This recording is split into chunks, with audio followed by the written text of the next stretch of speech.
Okay. I have two updates for you. The first is one on Hurricane Ida, which is lengthy. I'm just going to give you in advance, but hopefully we'll share a number of helpful details with all of you. Today, as you just saw, the President and his Homeland Security team continue to monitor the impacts of Hurricane Ida, something that he was monitoring through the course of the weekend. This was an extremely large and powerful hurricane, and as expected, early reports suggest catastrophic damage in a number of areas along the Gulf Coast. And while Ida has now been downgraded to a tropical storm, it is going to continue to inflict damage as it moves across the state of Mississippi today and into the Tennessee Valley tomorrow. This will be a lengthy whole of government and whole of community response and recovery effort. And we are closely coordinating with state and local officials at every step of the way. Today, as damage assessments and response efforts begin in the Gulf Coast where conditions allow on the ground, we understand that responders are focused on the following immediate priorities: search and rescue operations and medical evacuations for those in distress, accelerating efforts to restore electrical power in Louisiana and Mississippi, where latest counts suggest that more than 1 million customers are without electricity, restoring communications where they are down, and providing emergency food, water, and shelter to those in need. In parts of Louisiana, including New Orleans, energy companies have reported catastrophic damage to their transmission systems, and we don't yet know how long this will take for the local utilities to repair, but clearly that's a big priority for everyone involved. It could be weeks to get everything fully back up and running. Administration officials are also engaged directly with electricity sector leadership to help ensure all available resources are being brought to bear to restore power as quickly as possible.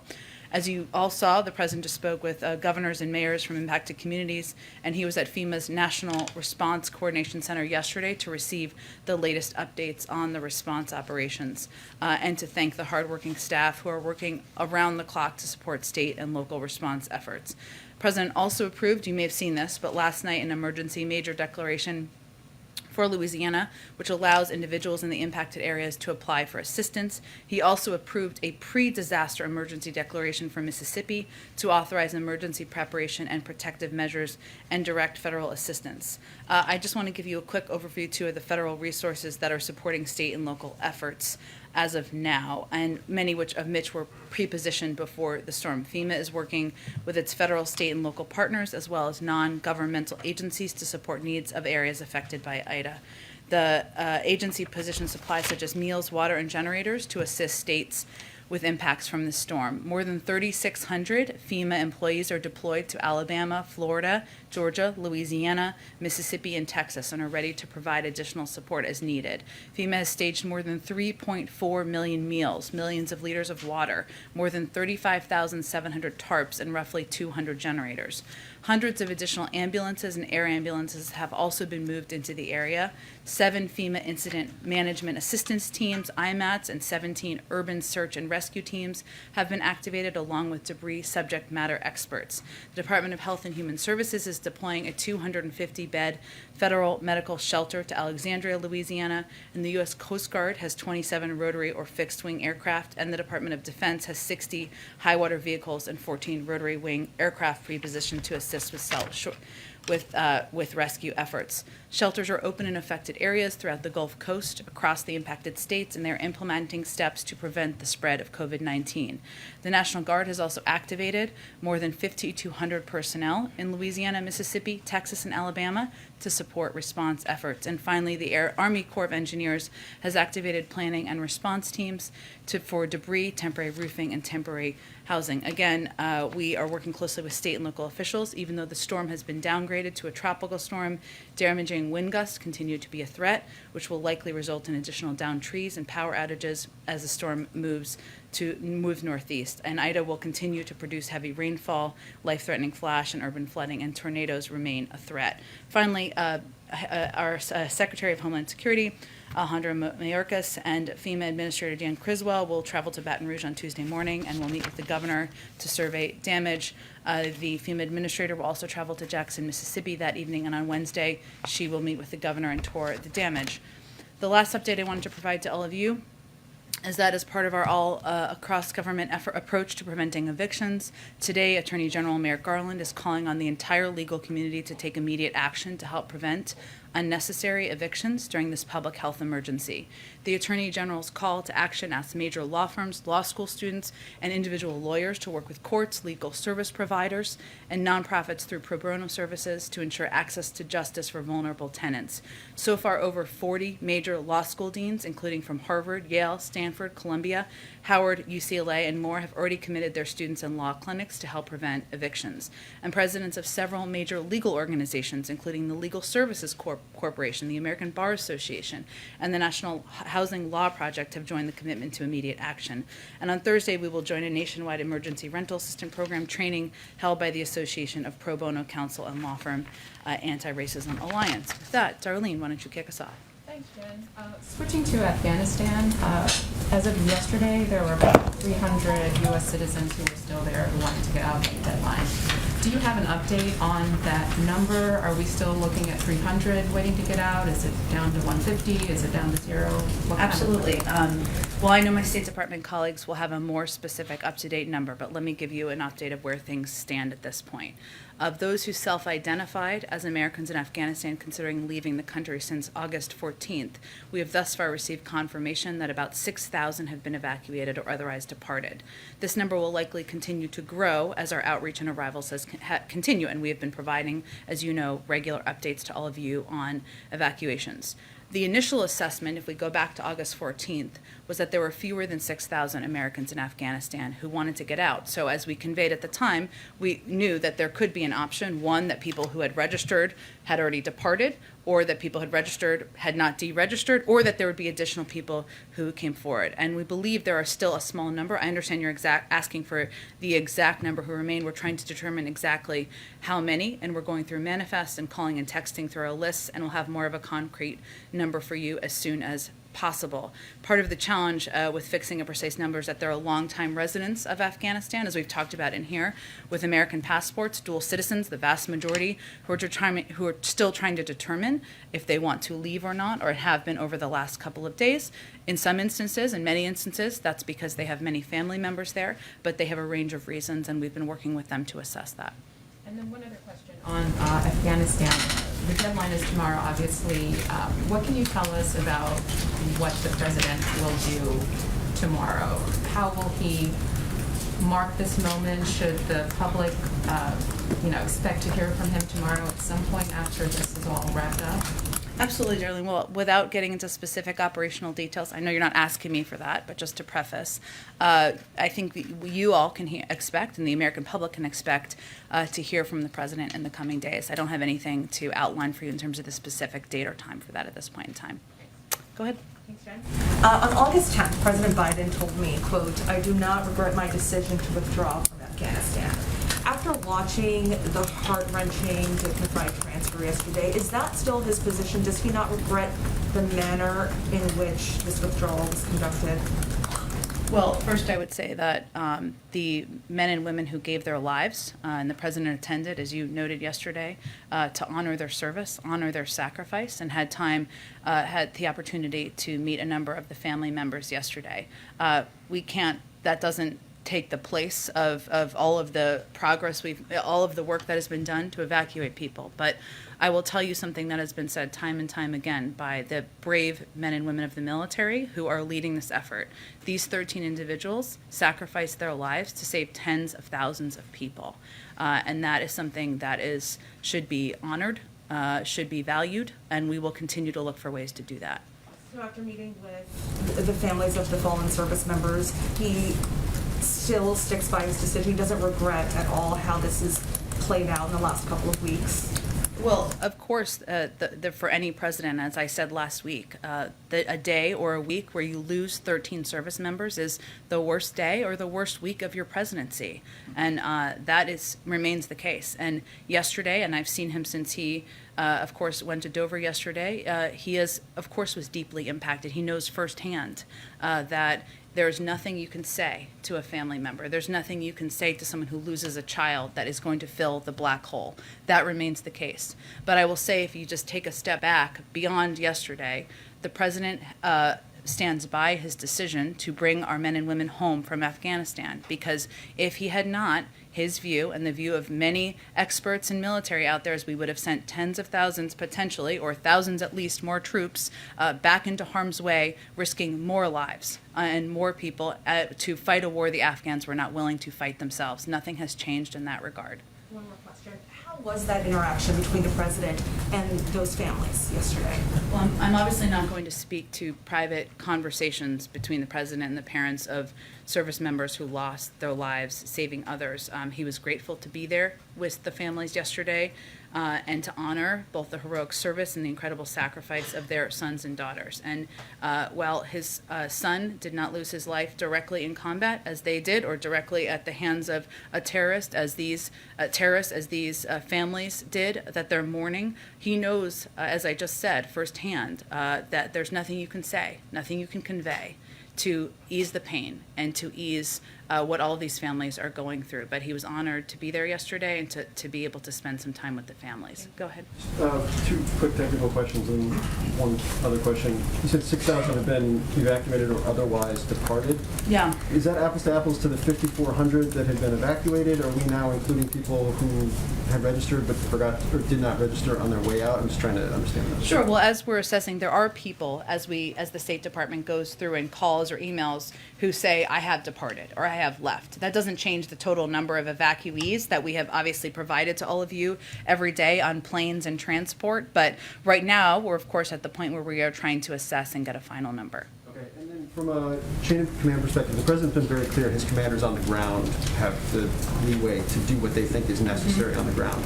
For a defensive strike like we saw last night, is that something that he signs off on? Does he give the green light to that, or is that commanders on the ground that make that decision? Well, I can tell you that the president has made clear to his commanders that they should stop at nothing to make ISIS pay for the deaths of those American service members at the Kabul airport. They have the authorities necessary. It is self-defense. Obviously, these are ISIS terrorists who killed U.S. service members. And the president is regularly briefed, but he has directed them to go after and to kill these ISIS terrorists who have taken the lives of the men and women serving our country. And one more, you're kind of dealing with dual very high stakes issues right now inside the White House. We saw the dignified transfer yesterday, the most dangerous part of the mission right now, a Category 4 hurricane slamming the Gulf Coast. Can you talk about what the White House has been like over the course of the last 48 hours, given these very, very high stakes moments that are transpiring? Well, I would say that addressing crises is what government is supposed to do. It's what any president is supposed to do, what any vice president is supposed to do, and what the senior members of a president's team are supposed to do. And so when you have moments like this, where you are facing, as you said, multiple crises, I would add, of course, that we're continuing to fight a pandemic that has continues to take the lives of thousands of people every week. You have to rely on strong and capable team members, and you have to be nimble enough to adapt quickly. But I think we would argue this is actually government working to do our best to function as best as we can. Is it tough? Yes. Are the days long? Yes. Is it always going to be perfect? No. But this is exactly what government is supposed to be doing. Go ahead. Jen, back on the hurricane, is the White House seeing reports or have any data about fuel shortages with some of the refineries impacted and rail lines suspended? It is something we're monitoring closely, Jeff. We have not seen to date that as an issue, but we will closely monitor that and will continue to over the coming days. And is the White House along the same lines considering or see the need for Jones Act waivers to deal with fuel shortages? Well, as you noted, the Jones Act, which we talked quite a bit about just a few weeks ago, there are a range of tools at our disposal that the federal government has to address fuel supply shortages during natural disasters by issuing emergency waivers of certain fuel standards in affected area. And obviously, if warranted by circumstances, EPA's temporary waivers can help ensure that adequate supply of fuel is available. EPA, as well as several components of the government, are in touch with our state partners in Louisiana and Mississippi, as well as operators of refineries, pipelines, tanks, and other infrastructure to assess the situation on the ground and what needs exist to ensure the supply of transportation fuel. We have not made that assessment at this point in time, but we do have those authorities should they be needed.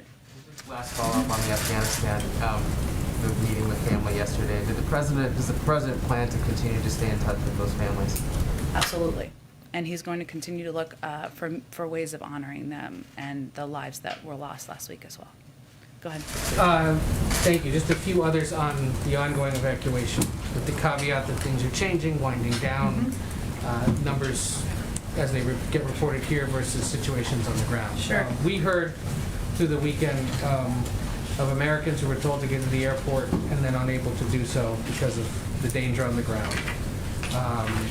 If for some reason, and we don't have a specific example just yet, but there very well may be, depending on when the final flights out are, what would be your message to those Americans who may be left behind who were trying to get out?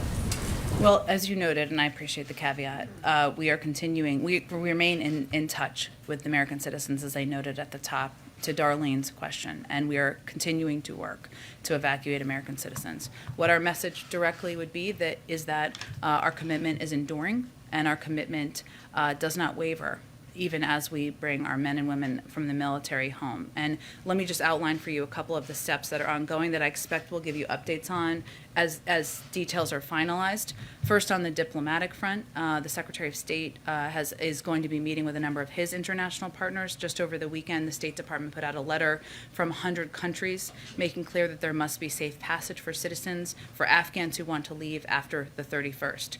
On Friday, one of the Taliban leaders delivered public remarks conveying that individuals who wish to leave after the 31st would be able to do so.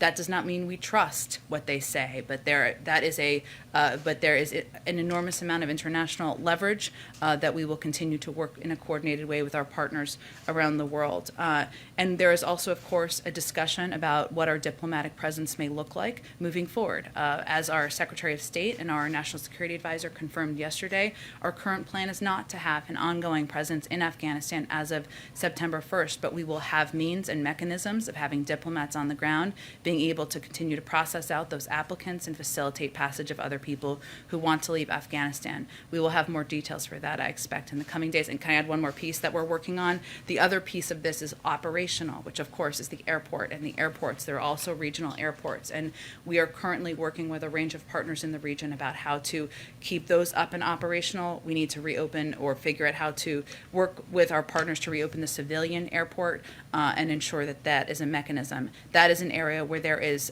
mutual interest by the United States, by international organizations like the World Food Program who want to get assistance in, and by the Taliban to get these airports operational and running.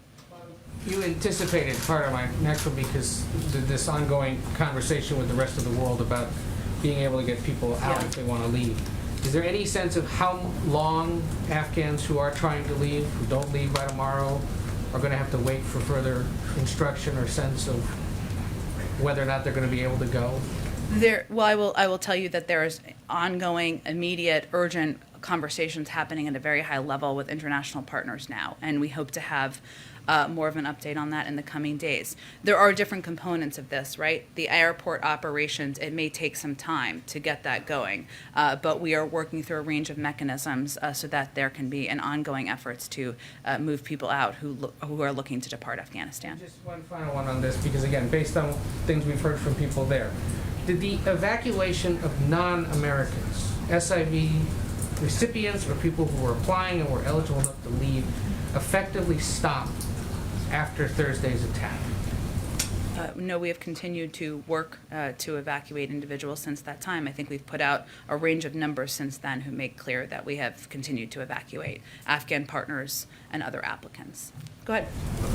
As the U.S., first of all, it's approaching midnight at the end of the 30th now in Kabul. Is that the way you view the deadline, or does the White House view the deadline as some point tomorrow? I'm not going to get into operational details of when we will continue our retrograde efforts. That's led by the Department of Defense and our team on the ground. The President said he believed, recently you followed and said the same, that he believed that they were on pace, this was before the attack, on pace for the achievement of our objective. So as we approach that deadline, whether tonight or tomorrow night, whatever it is, did the U.S. accomplish its objective, knowing that there will be likely thousands of SIV applicants and others still there, and certainly some Americans as well? Did we achieve our objective? I think first, we have to date evacuated more than 120,000 people. That's 120,000 lives that we have saved, including 6,000 Americans and their families, many of them dual nationals. And we are continuing. Our commitment is enduring to Afghan partners, to American citizens who may not have decided to leave. That is their right to determine when they want to leave. That commitment is enduring. But we have saved more than 120,000 lives, and I would let you evaluate for yourself. Go ahead. When we talk about as the U.S. prepares to leave, whether tonight or tomorrow, there are going to be billions of dollars worth of U.S.-made munitions, arms, military aircraft, armored vehicles that have fallen into the hands of the Taliban here, giving them new capabilities they didn't have before this. Are Americans less safe now because the Taliban now has access to billions of dollars worth of American-made weaponry? Well, let me unpack your question a little bit, because the U.S. military, part of their retrograde effort is to reduce the amount of military equipment or apparatus that anyone on the ground has access to. I'm not going to get into the details of how they do that, but that is part of their effort.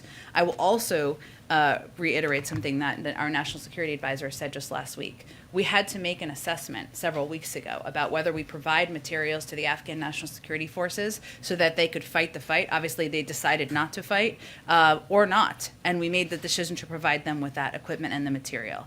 The third piece I would note that's very important here is that we have not assessed that any group on the ground, whether it's ISIS-K or the Taliban, has the ability to attack the United States.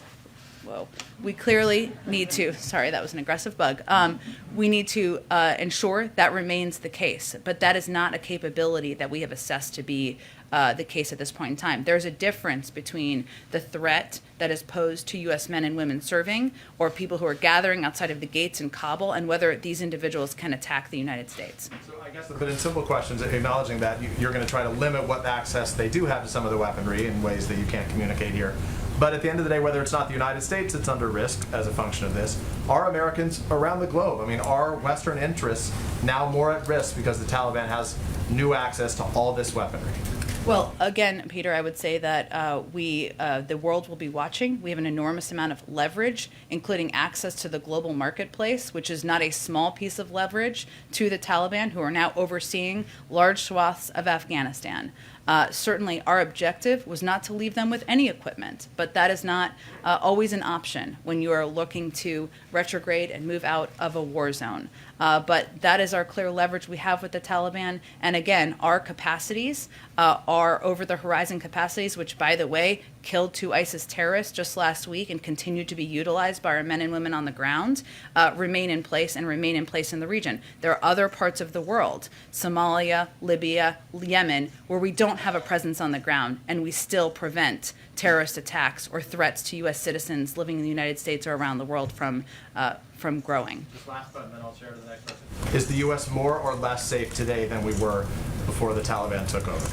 Well, again, we are not going to do anything that's going to allow terrorists to grow or prosper in Afghanistan or any terrorist organization. That continues to be the president's commitment, and his order to his U.S. military over the past several days and the actions that CENTCOM have announced show that he's going to deliver on that promise. Go ahead. Disappointment here that China and Russia didn't sign on to the letter that the State Department put out the other day.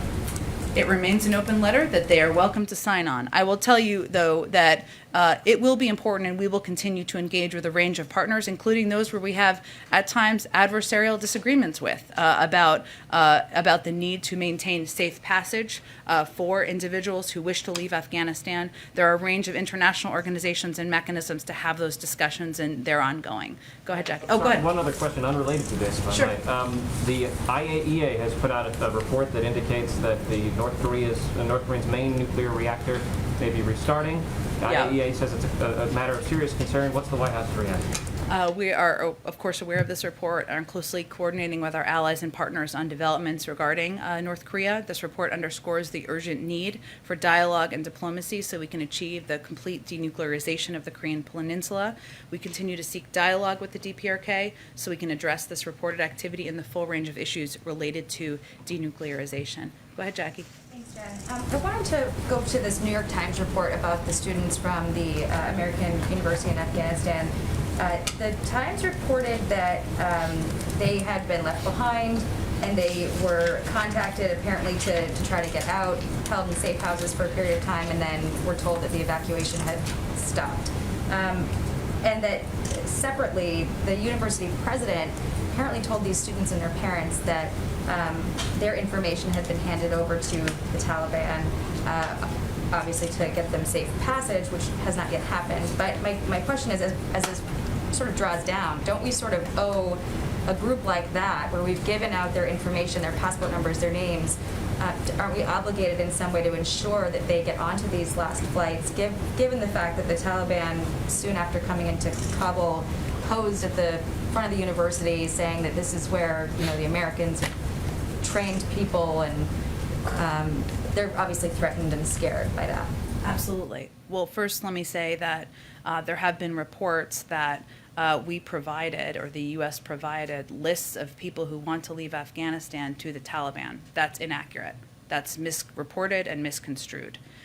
We have also confirmed repeatedly that we have had to coordinate with the Taliban. And so there have been limited cases where it is possible that when buses or individuals are at a border checkpoint and they're trying to get through, in order to get them through, to evacuate them successfully, we have had to coordinate and provide details. I don't have confirmations of those events, but that is the scenario in a limited cases where that would happen. And in vast majority of cases, not aware of any that it hasn't been, those individuals have been evacuated. I understand what the president of the school said. I don't have any confirmation that that has actually happened on the ground, or any from anyone who is leading the effort on the ground. And certainly our commitment remains to American citizens, to Afghans who want to leave, like these individuals and these young people who have been courageous, to get them out of the country. And we are in touch with all of those individuals on the ground. I'd also note, and as they know, it is scary, and it is a very dangerous situation on the ground. Another attack could happen at any time, and when we give these security briefings or security warnings, or tell people to move away from the gate, it is because we also want to save them and protect them. So what we've been trying to do is work with individual cases, with families, with groups, to get them evacuated if and when we can. I'd also note our commitment is enduring. This is a very fluid and dangerous situation on the ground. I just don't have a detail on the current state of this particular case. Thank you. And then on the drone strikes, it seems that we're witnessing these happen, with more frequency. Obviously, we have the, over-the-horizon ability to get this done if we've got the intelligence to do it. But my question is, why is it that we weren't able to use similar action to prevent the attack that happened on Thursday? And then part of that is because we now are, hearing reports of how these are being carried out. One of the drones had to fly 8 hours, I think, from UAE. Is there any concern that we're limited in our ability to respond in a timely manner if we've got 8 hours of flight time and then they can only hang out over the target for like 4 or 5 hours before they've got to turn around and go back? Is there a future sort of ongoing worry that we're going to be behind the 8 ball again? Well, first I would say the fact that we have had 2 successful strikes confirmed by CENTCOM tells you that our over-the-horizon capacity works and is working. In terms of the specific threats, what we had with respect to the Kabul airport, we of course had been warning about for days, which was the potential for the rising threats from ISIS-K. That such an attack could take place and could take place at any moment in time. What we can do, and what our commanders on the ground do, who have access to all this information as well, is mitigate risks. We can't eliminate risk. And if we were going to continue to evacuate tens of thousands of people, American citizens, Afghans, our partners, we had to mitigate risk. We couldn't eliminate it.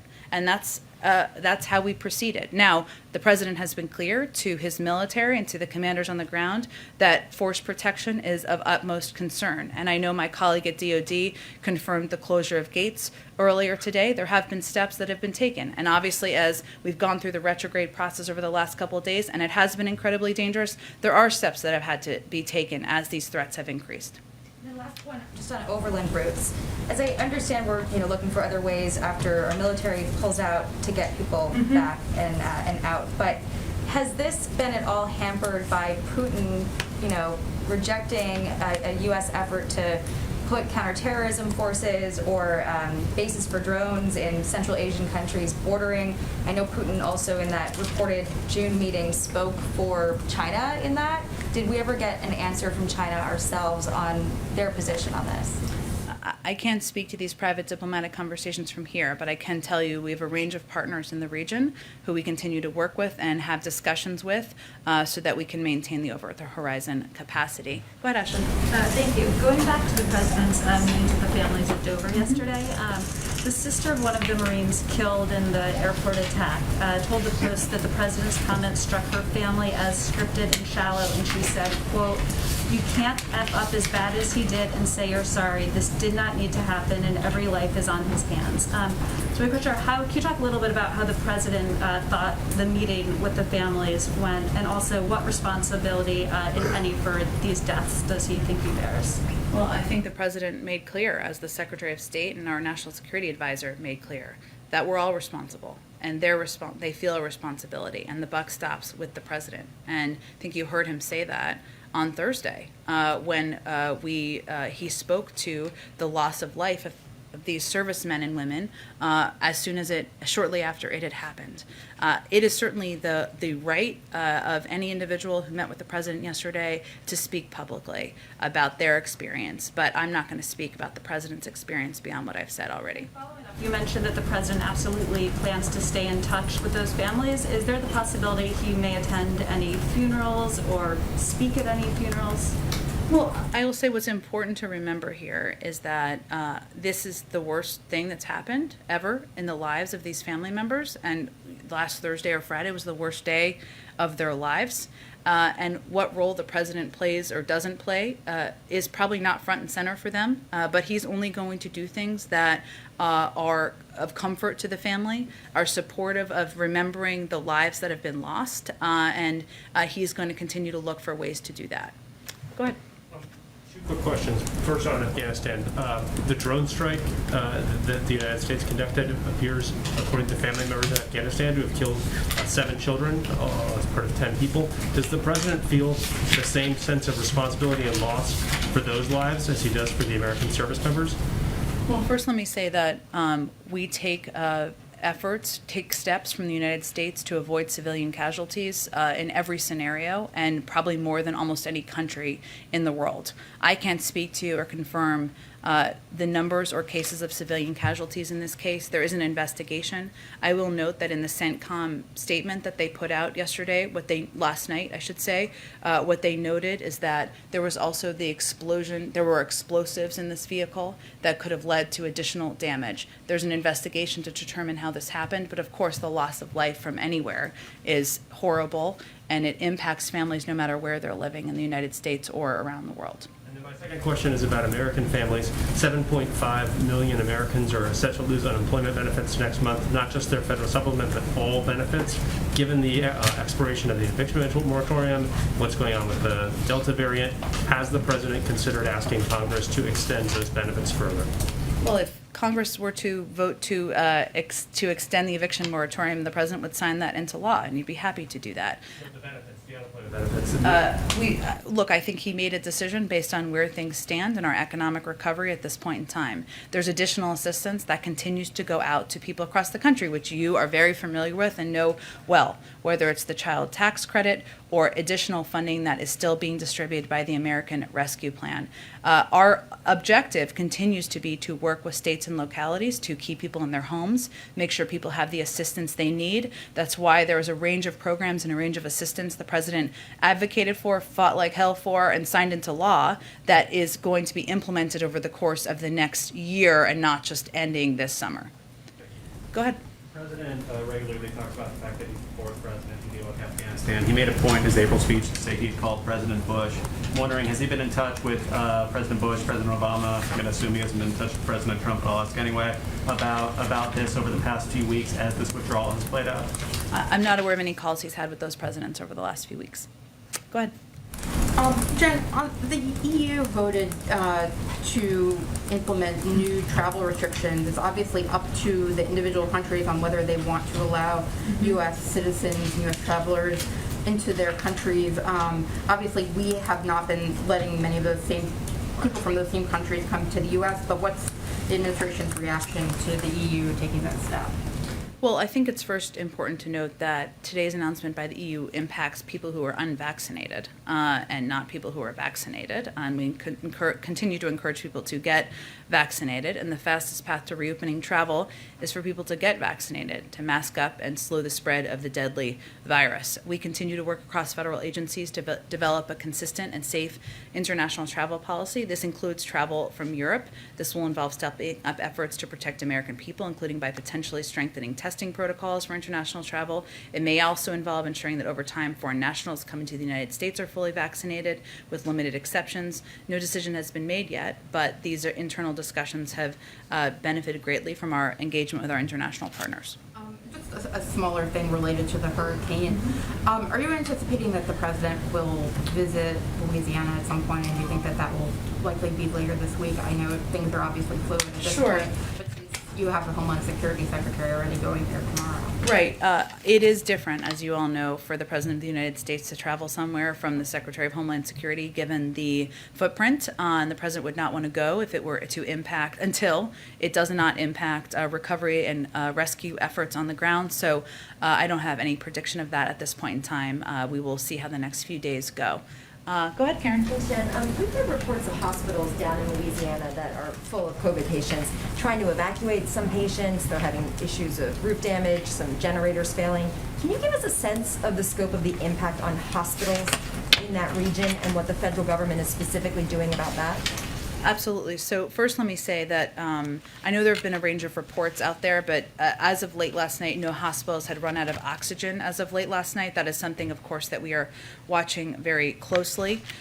We have, prior to the storm, we had more than 300 federally deployed healthcare personnel on the ground supporting COVID surge response in Louisiana and Mississippi. The Department of Veterans Affairs has made beds available prior to the hurricane to support local hospitals and will be available to assist in response. And HHS and FEMA are working to assess, deploy additional assets as needed. So on hospitals, we also have approximately 39 facilities, as I understand, using generator power, and we are, of course, working around the clock to get power back on where we can. But this is certainly an area where we, not only did the president speak purposefully several over the course of the last few months, and many of our high-level officials have spoken out about the need for people to get vaccinated, but we've also worked preemptively to put in place generators, equipment, emergency personnel to help address. And I expect as we continue to discuss with the governor and health administrators, we'll determine what additional assistance we can provide. Just to follow up on something you said in your opening, that shelters are open in the area and they're implementing steps to prevent the spread of COVID. Can you give us more details on what's being done in those shelters? There are steps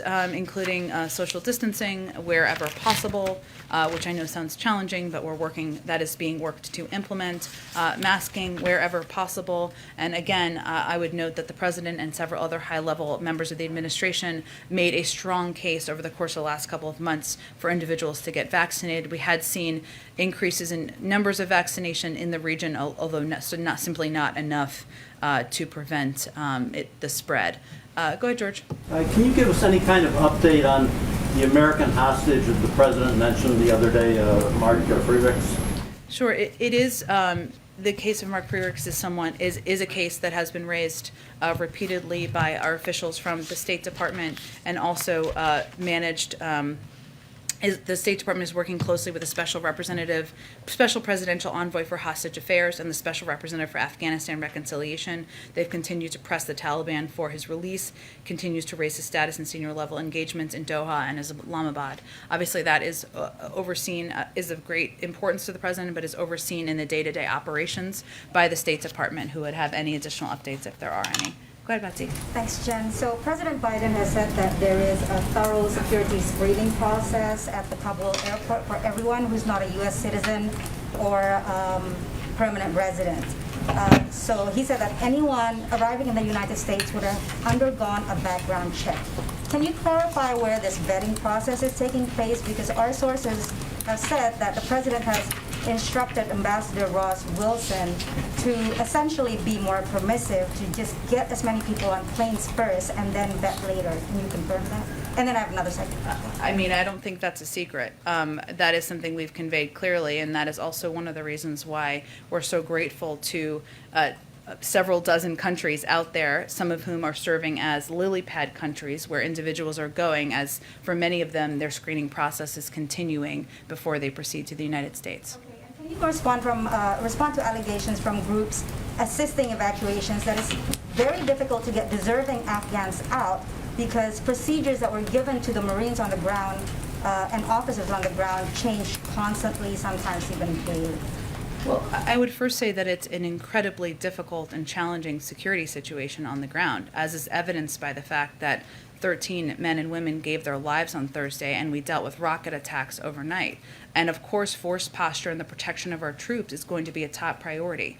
But I would note that we've still evacuated, if you subtract the nearly 6,000 American citizens, that's 114,000 people, many of whom are Afghans, others are partners who we've evacuated from the country, SIV applicants and others, and saved their lives. So that would be my response to that person. Go ahead. So how many of those people from the 120,000, when will you give breakdowns of the nationalities?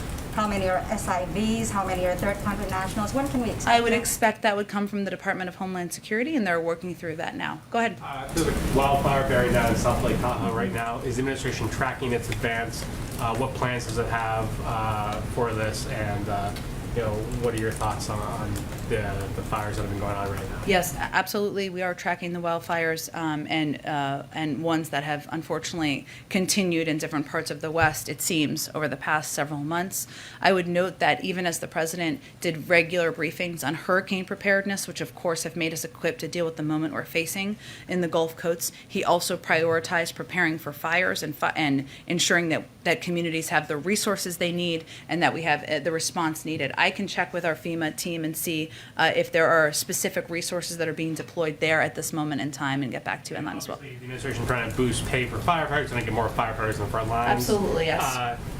Is the administration confident that the resources are what's needed, given that initiative?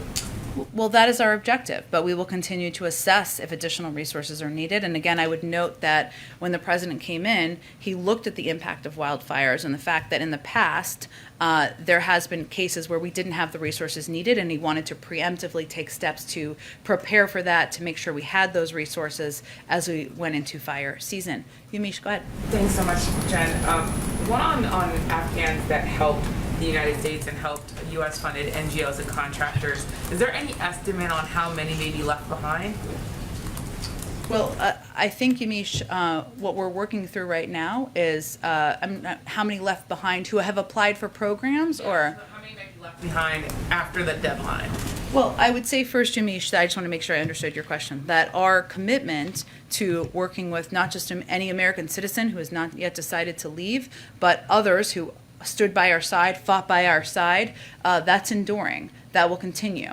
That is one of the reasons why our Secretary of State has been so focused on working with international partners, assuring that there was this statement by 100 countries out there sending a clear message. I had also noted earlier the statement by the Taliban about safe passage, and why we're working through what the mechanisms and modes will be for our diplomatic presence, even as we're not anticipating having one directly on the ground after the first. There's no number, it seems, maybe that you're not going to get into. I wonder. Well, I think the difficulty of getting to a number, Dumish, is that there may be people who haven't even applied yet. So we can't count those people. If they're eligible, then and they want to depart, we'll work with them. And related to that, what is the president's message to veterans who are feeling even hurt or maybe a bit embarrassed?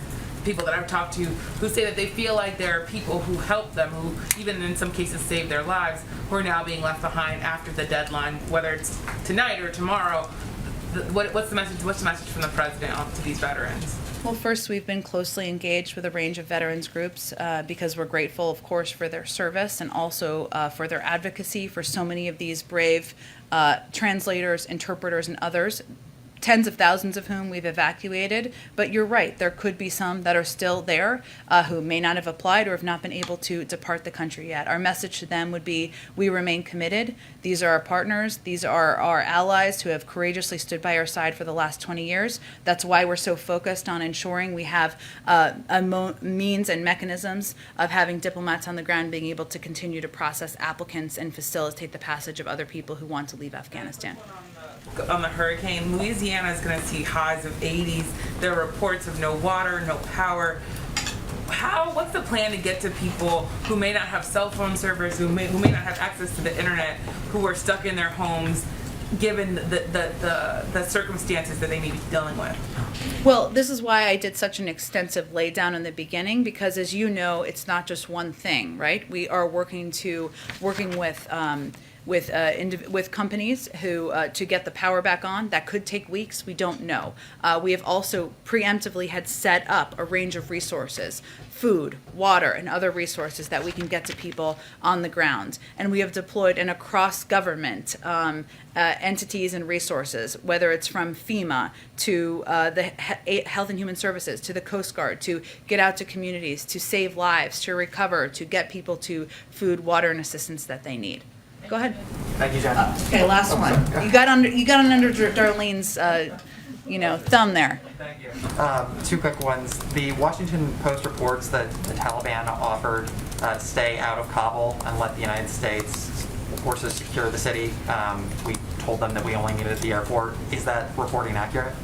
I have not seen this reporting. I'd have to look at it.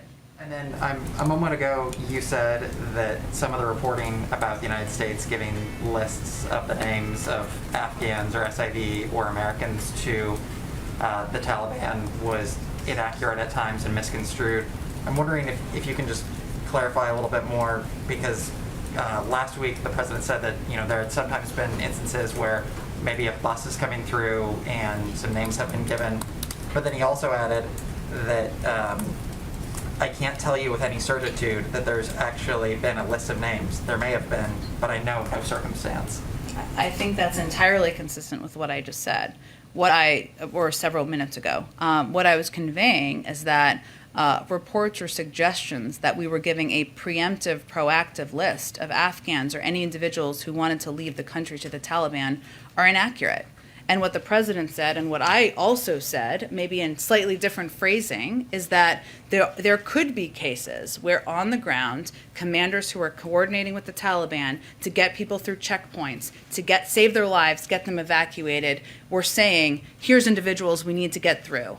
And in any case that we're aware of, those individuals got through. But again, this is coordination that's happening on the ground. And I think we can all agree there's a big difference between providing a list of people who want to depart proactively and working at the moment on the ground in a coordinated, tactical way to get people out and evacuate and save their lives. So it's a prudential, on-the-ground decision rather than a general massive list. Absolutely. Thank you, everyone.